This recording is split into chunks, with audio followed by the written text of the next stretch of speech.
Thanks for tuning in. Just watched a pair of Dayton F3's in S Scale running. The castings were made by Adam & Son. We're going to talk a little bit about Adam & Son Foundry. They started in Corsicana, Texas in 1945 and then rapidly moved to Wichita.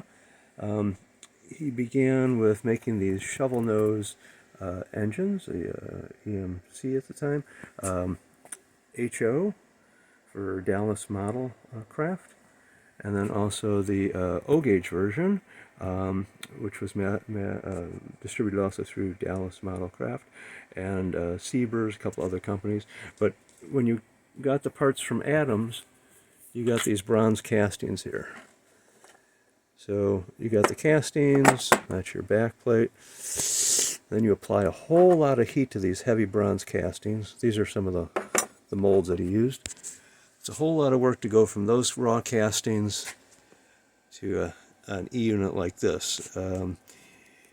You had to buy your sheet sides from another manufacturer, the frame from another manufacturer, your power trucks from another manufacturer.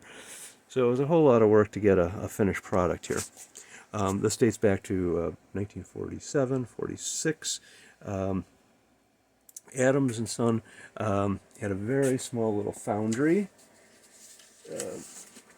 Here's a picture of Lindsay Adams and his daughter, not his son at this point. And you can see a whole row of the E-units there, the castings, the noses, and he's holding a steam engine.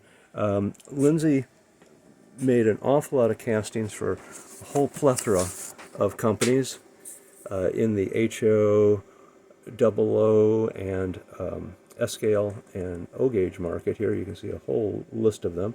The biggest customer was General Model Corporation, which went bankrupt in the end of 1950, and with that bankruptcy it took down Adams. Unfortunately, he couldn't recover from that, so he got a real job. But here we have the shovel nose. Here we have the Kencraft F units, all in cast bronze. Here we have the Fred Schur F units in cast bronze. Here we have a Garrett Baldwin in cast bronze, again all by Adams & Son. We'll fire up the Daytons and bring them forward here.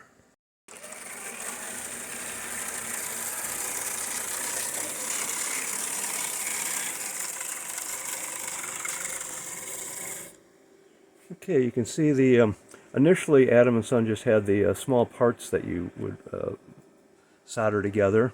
Later he started casting kind of in one or two piece. So this is a one-piece body with an inset roof. Same with the Schur here, the roof shell pops right out. Same basic principle there, because it was a lot easier for the builder to work with this than just small parts.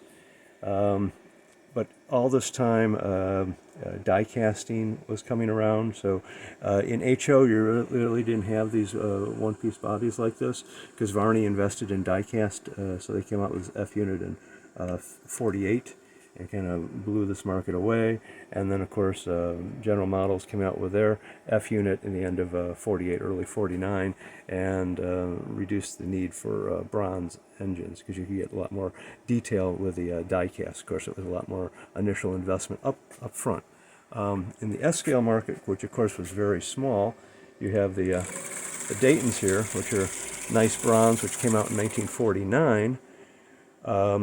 Here we have the ad for the Dayton line, with the new F unit,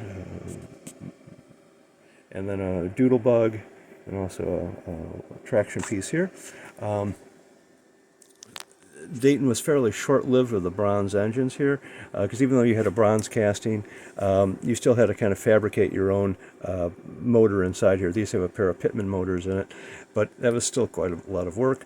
So by the next year, 1950, Horning comes out with their plastic F unit, and of course takes over the market, and Dayton probably lost and faded away quickly. So thank you again for watching, If you like what you see, please subscribe. We'll talk about more model trains in the future. Thank you.